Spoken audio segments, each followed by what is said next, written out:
Audio Jungle.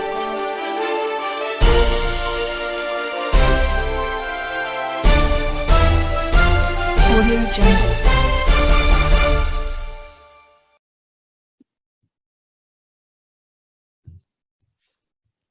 Namaskar, audience. Once again, we are here today with Swami Prajnananji.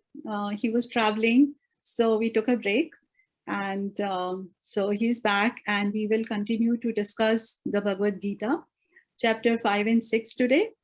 And welcome to Common Indian Voice. Swamiji, let's start with your prayer.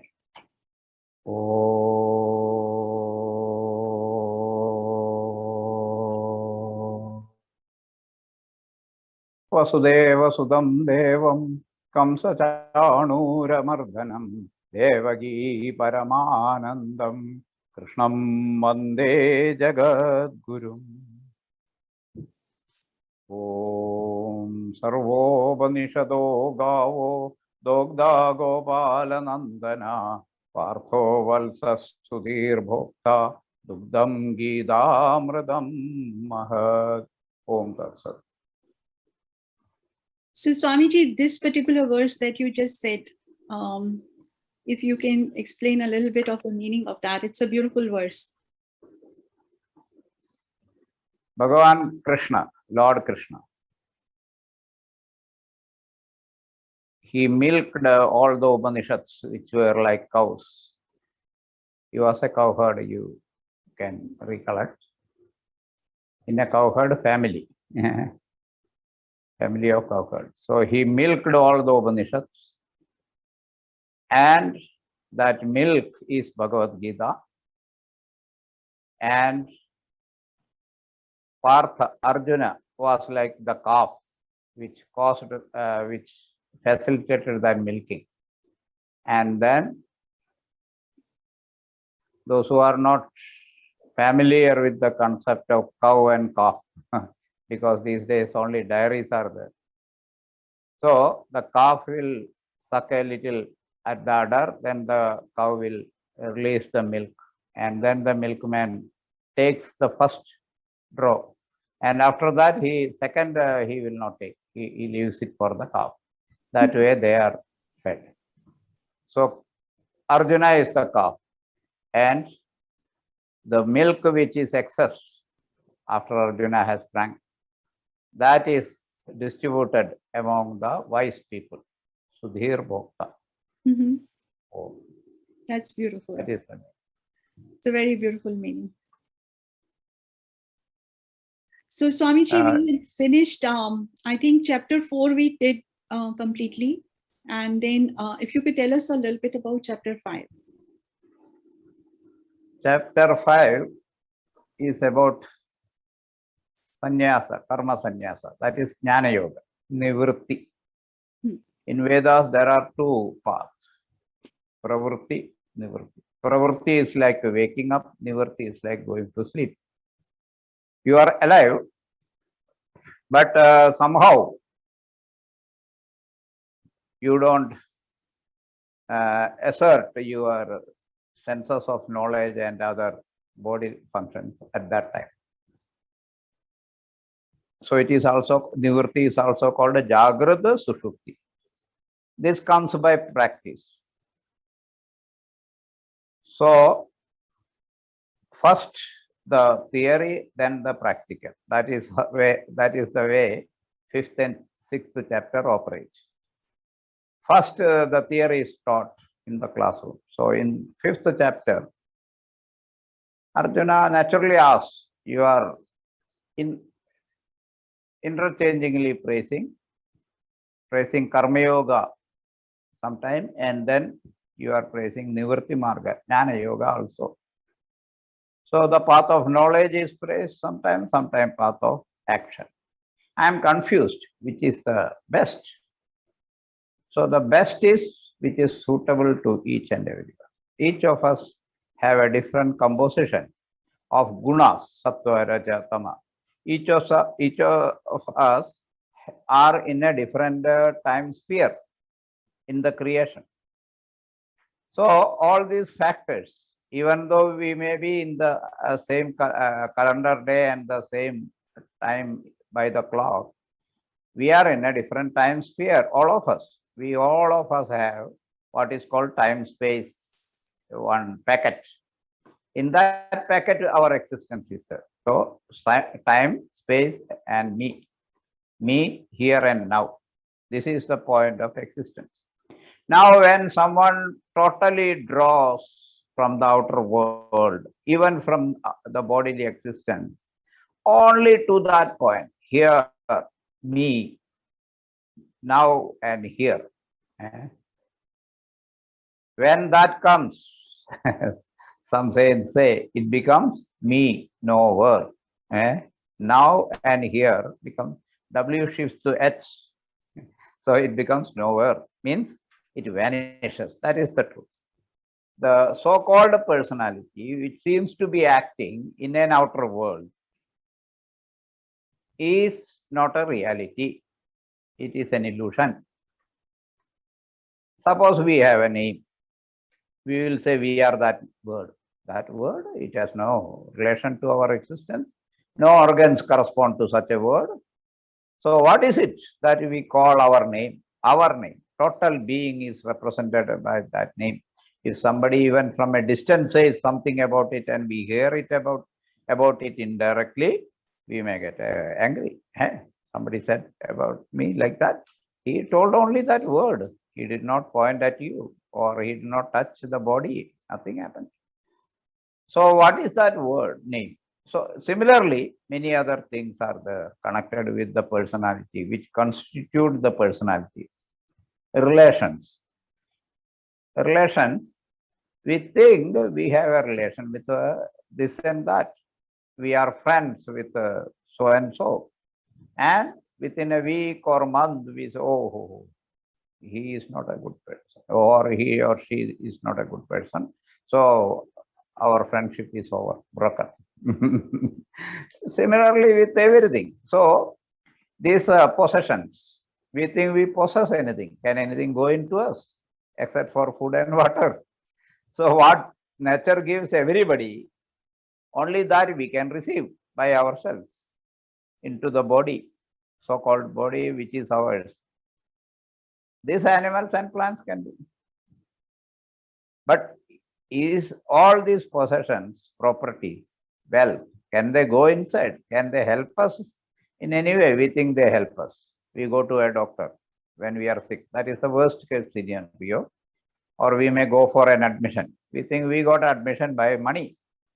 But if you are not completed that previous course, you would not have got admission with any sort of money. So many conditions are there. Yet we think that there is only one thing which is very, very important. One Dr. Shetty was speaking. Come to my hospital, see if money and positions can help you. They are gasping for breath,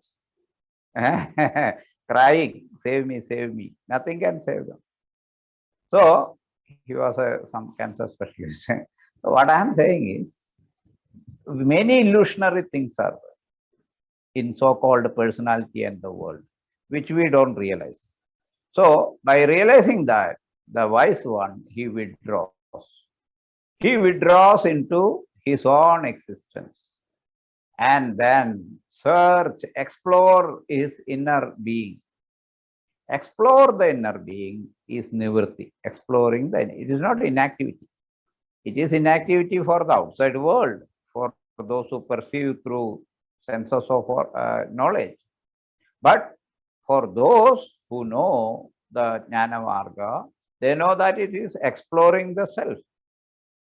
How am I? How have I come to be into being? Some existence is there. I know it. How that happened?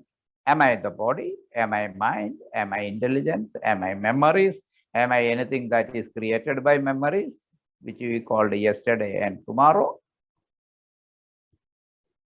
So all these illusionary things have to be given up.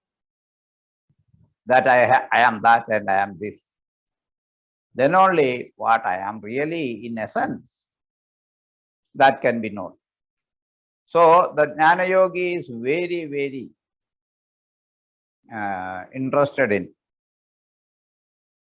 knowing the self, knowing the self. That is a big, big science. Adhyatma Vidya Vidyana. Then when we eliminate that it is my mind, so it is, I am not, me is not mind. It is my brain, so me is not brain. It is my memory, so me is not memory. It is my body, so it is me is not body. And then the body changes from birth to death. Still we say we are the same who was born. So all these things have to be examined and discarded. Whatever comes up, which is not what we are seeking, so that has to be given up. Not only what is mine has to be given up, the mindship, that is, I am mine, I feel that mine ownership, that also has to be given up. This is mine, that feeling has to be given up. So being something which thinks that this is mine, body is mine, mind is mine, intellect is mine, memory is mine. Do they even give you company in the deep sleep? No, they don't. They just you just discard them. You don't like them when they come up between sleep. So this is Nivritti Marga, understanding the art of withdrawing from the worldly scenario, video in which we find ourselves in, how that is projected, and how am I separate. All these things have to be studied very hard. So for this, scriptures have to be taken help of and gurus have to guide. So this is 5th chapter about with this Nivritti Marga. So what is the advantage of Nivritti Marga? Krishna says, Yat Sanghye Prapyate Sthanam Tad Yogairapigamyade Ekam Sangyam Cha Yogam Cha Ya Pashyadi Sapashyadi.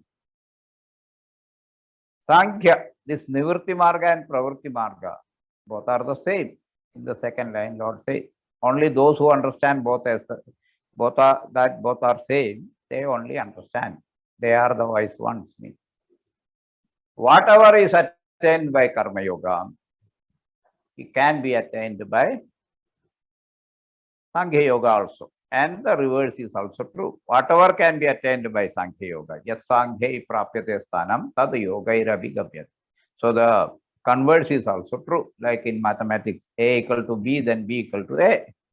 So the converse is also true.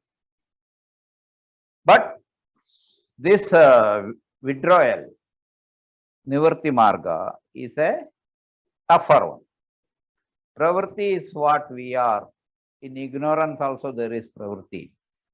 So slowly improving ourselves and then attaining the supreme through Karma Yoga. Even by Karma Yoga, they reach Jnana Yoga, and from there Jnana Yoga is very easy because they have seen everything that has to be seen. But many people have this already they have the practices in previous birth. So they take to Jnana Yoga directly. That's why it is a difficult one.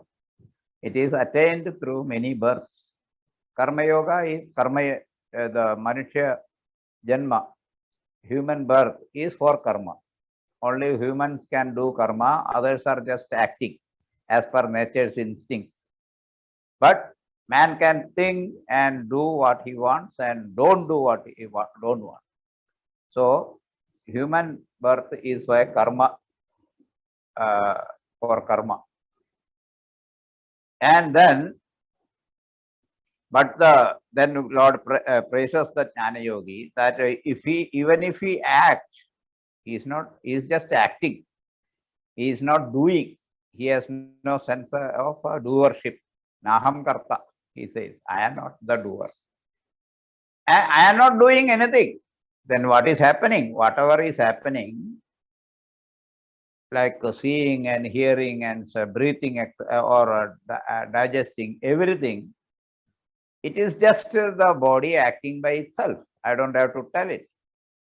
Anyway, 99% of the things in the body are happening by themselves. Nobody is doing it. Nobody is thinking about it.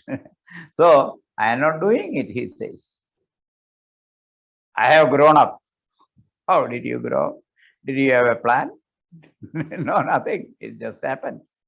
And then those who offer all their karmas to Brahman, that is, by Brahman there is Atman, by Atman the body is alive, and because body is alive, there are actions and the world. So everything is offered to Brahman. Everything is due to Brahman, they understand, that's why. So they are like a lotus leaf. No water sticks on them, no karma bandha, no bondage through action is there in them. They are liberated, sadhyo mukti. They are liberated here, not krama mukti. By many births, they will be liberated. So the Jnana Yoga is the last part of yogic practices. So after that, there is only liberation, and it will definitely lead to liberation. So Jnana Yoga is better in that sense, but since human beings find it a little difficult to understand and do practice because of the pull of the senses, mind, and everything, objects, they find it difficult to withdraw. That is all. So the yogis do action without attachment, and they do it for purity of the mind and intellect. Mind and intellect should be kept purified. So they keep on acting. See, if you clean a vessel, brass vessel, it shines like gold. But if you stop cleaning for 2 days, there will be black spots. Then the entire this will become black, or copper also. So similarly, the mind has to be cleaned continuously. Mind is a very, very subtle material. So it has to be cleaned continuously through this nivritti. And for nivritti, unattached action. So it is the same theme of Karma Yoga is continued in Jnana Yoga also. Unattached action, selfless action, selfless service. Now the saints have come to the conclusion that Parovagara Arthamidam Shariram, this body is for selfless service. You must have heard this slogan. Parovagaraya Bahandi Nadya, Parovagaraya Duhandi Gava, Parovagaraya Phalandi Vriksha, Parovagara Arthamidam Sharidam. Trees, they give fruits for others. Cow gives milk for others. Rivers bring water for others, not for themselves. Similarly, this body is also for selfless service. So he attains permanent peace, which is not there in Karma Yogi also, because Karma Yogi may very easily slip into karma, that is not selfless action, somewhat selfish action. Though the grade will be different from a selfish person who has not done Karma Yoga, Karma Yogi also may slip. Jnaninam abhichedamsi Devi Bhagavati Hisa Baladagarshya Mohaya Mahamaya Prayachadi. The Mahamaya pulls even the wise ones. So Karma Yogi has a greater chance to slip than Jnana Yogi. Because Jnana Yogi doesn't do anything. He is unattached. He is selfless action. So slipping also doesn't have any effect on him. So in this way, stay in the body as an unattached being, knowing very well that I am not body, mind, intellect, complex. I am not this flesh and bone structure. Know it thoroughly, convincingly, with conviction. Hold on to that position. This is what Jnana Yogi does. Then they are purged of all their sins. They view every being, whether it is a dog, dog eater, a great scholar, Brahmin, spiritual person, elephant. They view everybody as the self, so equal. They don't have any discrimination between the beings. So he has left his birth. The causes of birth have been eliminated. So he is a living corpse. His body is a living corpse. It has no meaning actually. So in this high stage, they continue. Similar as what has been described in the second chapter. as vihaya kaman yasarvan pumam staradin spriha nirmamo nirahankara sashanti madhigachadi. Without any attachment, he moves around like an avaduta. So it's, this way, those who have won over themselves without any attachment, knowing very well that Brahman is everything. So for them, this practice is also very good. What they practice pranayama and balance in to kumbhaga, both the pranas. This will help them maintain the body, mind, intellect as long as they are there at the jnana yoga level. So for that, this practice also is necessary. And I am like the jnani only. Lord says again and again, I love jnani. Jnani is my dearest. So he says, I am like a jnani only. So knowing me to be the Lord of the whole universe, but a jnani also, like a jnani also, and I am a friend of all beings, Suhridam Sarva Bhutanam, Jnatva Mam Shantim Pruchati. So the Jnana Yogi lives like that. This is the gist, essence of chapter 5. There are 29 chapters, slokas only. You can read it anytime. Oh. So any question came up? Otherwise, we will now move on to 6th chapter. So Swamiji, one small question. So there is one thing when we say Karma Yogi, then there is another part of karma which Bhagavan Krishna describes as Karma Kand. Is there a difference between the karma that we do every day and the Karma Kand? The karma is in the world. To go beyond the world, the karma kanda, that is religious rites. So Lord also says, Yajna Dana Tapa Karma Pavanani Manishina in 18th chapter. Yajna Dana and Tapa, these purify the mind. So they should not be discarded like that. So even though we all are sannyasis, we visit temples, participate in functions. Today is Snana Yatra of the divine for 3 siblings and Sudarshana in Jagannath Mandir and all the Jagannath temples. Sri Mandir in Puri also and all the temples. So we participate in such programs. I had just come from there and they were calling again to do Pushparchana after the deities are kept for Snana and worshipped, and now they will be given, water will be poured all 4 or 5 days like that. Then they will come back, go back to their abode, and then they will be taken on Rath Yatra. So these rituals, they purify the mind, thinking of them, because they have only divine content. They have no selfish. There should not be any selfish motive. But Swamiji, like when we read some of the verses from the Vedas, like I went to DAV school growing up, and we used to have Homa every Saturday. And we would do verses and they would be offered to various gods, like Idam Indrai, Idam Namama, in that sense. So over there, we were not offering to the Parabrahma, we were offering to the gods who are supposed to give us something in return. Like to Indra, we would give and ask for rain, and so on. The gods are duty bound to help us to live this life with prosperity.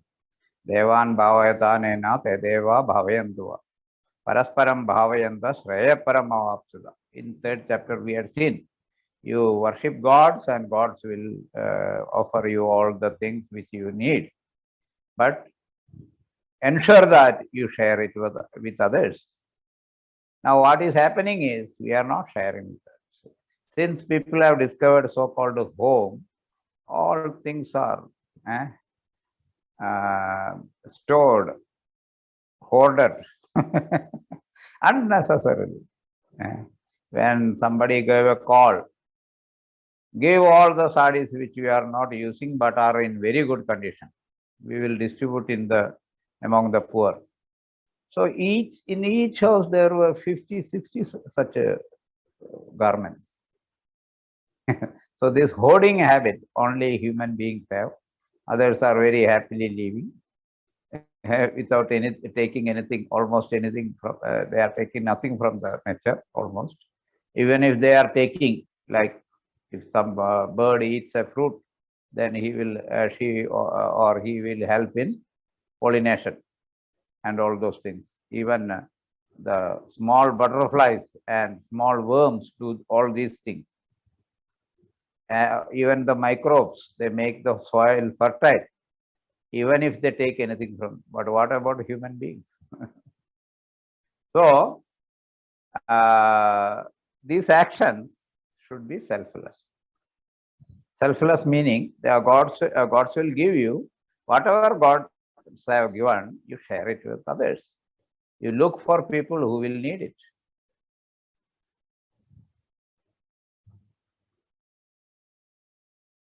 Yeah, along those lines, I remember reading somewhere that if we have more than what we need in our house, things which we have not used for many months or years, they collect, they say, they torture the Purush of the house. They put extra load on the Vastu Purush. That's what one of the articles I read said. All these are just telling you that you should keep on giving whatever comes to you. Use whatever you need and keep on giving. Right. Even the kings used to do Sarva Sudhan once in 3 years. Once in 3 years, everything they possess and every last coin in the treasury, they used to be distributed among people. And then again, in 3 years, it will be filled up. Our government is holding strategic funds so huge that the country can prosper if that fund is. But now the government is not holding. Instead of that, it is the Reserve Bank. So all these cunning ways are discovered for hoarding. Anyway, giving is the real life. On that line, we also read about Bhagwan Ram when he goes to Vanvas. Before that, he donates everything in the house that they are living in. He tells Sita ji that everything must be donated before they leave, so they don't remember anything back home when they are in the forest. Nothing to remember. Yes, a funny analogy is that when you go to the temple, you have to leave the slipper back. So if there is no arrangement to keep them, then you keep on thinking whether you will get it back. Footwears, whether you will get it back. That way they say. So instead of God in front, it is the footwear at the back which you are remembering. Mm-hmm. So it's a funny analogy, but it happens often. Yes, so it is telling us that, if we have other things weighing on our mind, then we can't focus on what's important. One second, excuse me. Is there a humming voice? I don't hear it. Okay, thank you. Okay, so Swamiji, would you like to go on to chapter 6? We have done some of chapter 6. Yes, I think a few verses, and then we can finish it today, the rest of it. Okay. Only, usually we used to have 40-minute session, so only 10 minutes left, I think. Yes. So the 6th chapter is called Atma Sanyama Yoga. It is the practices. So whatever theory has been taught in 5th chapter, it's not theory actually. Those who are at a higher level, they can practice this directly. Me, here and now. Go to that point. Where is it? Discover it. So that is the point of existence. And then study it. Some who are very, very sharp and very highly evolved, they can go to it directly. But those beings are very rare.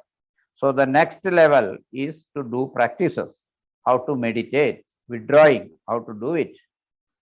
So the chat up to sloka 20 we had discussed, in which the Krishna has given the tips of meditation. And in the end he said, Yatro paramade chittam niruddham yoga sevaya yatra chaivatmanatmanam pasyanyatmani dushyadi, where we discover your own, realize your own real self, and is very, that is the joy itself. So you are very happy. So that satisfied, contented. So for that, the chitta memory, where it is stored, where memories are stored, it has to completely withdraw from any worldly connection or even thinking of worldly connections. And this happens because yoga sevaya, it is controlled by constant practice. Yoga seva is very dedicated practice. So that way it is controlled. The chitta is withdrawn from the world. Chitta projects the world. That is the main thing. So it withdraws, then the world is also withdrawn. Like in deep sleep, it happens. It withdraws and the world also disappears. So this is the practice part. All this have been told. And then Lord says, it is higher than anything that can be attained outside. So nobody will move from that spot to the outer world.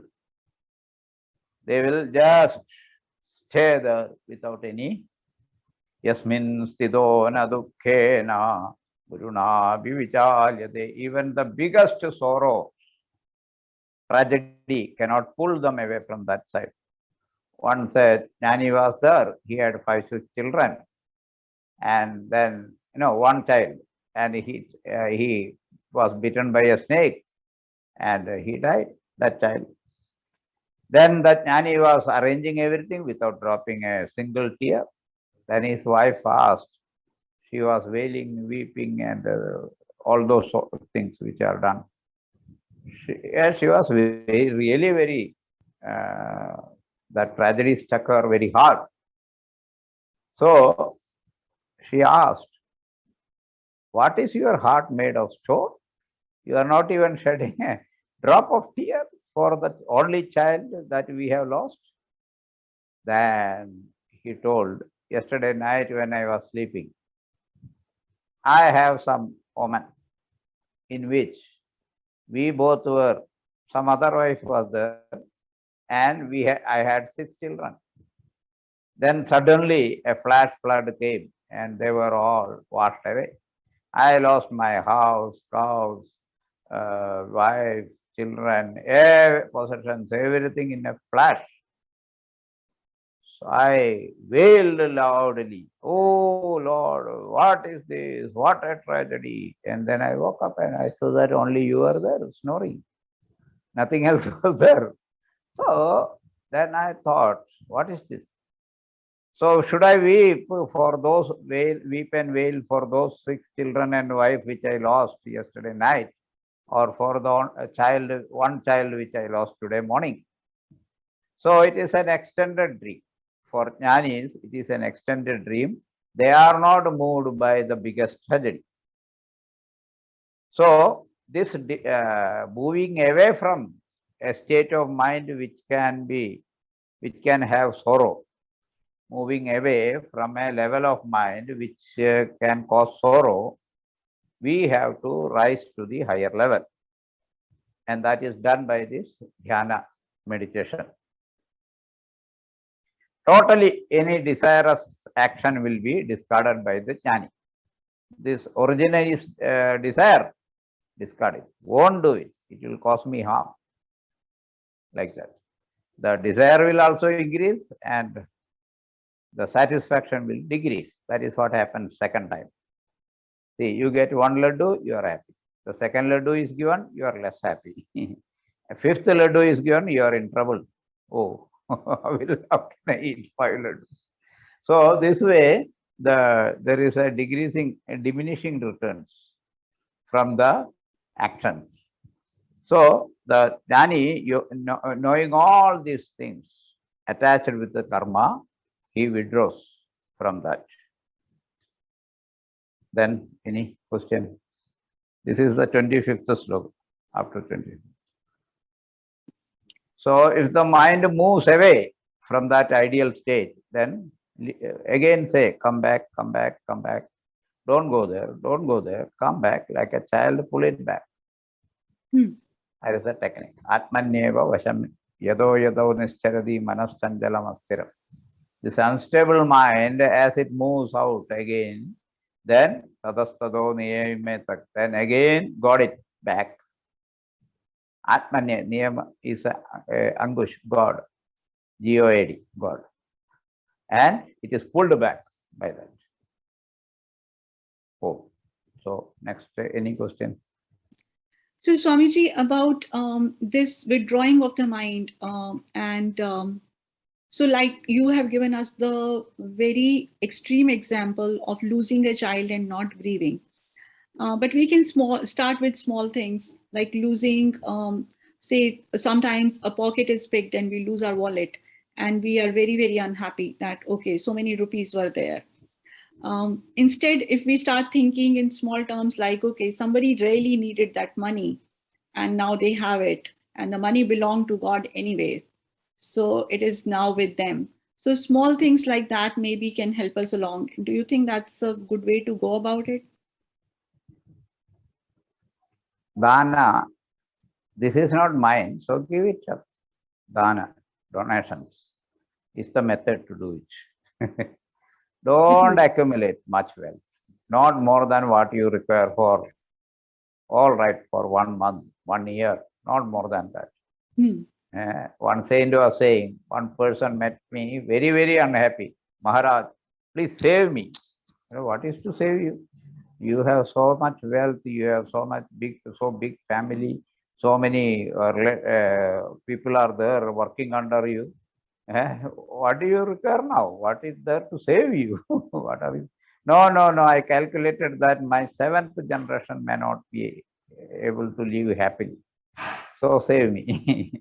So do not think like that. 1 year is sufficient. More than 1 year, it means you have no confidence in yourself.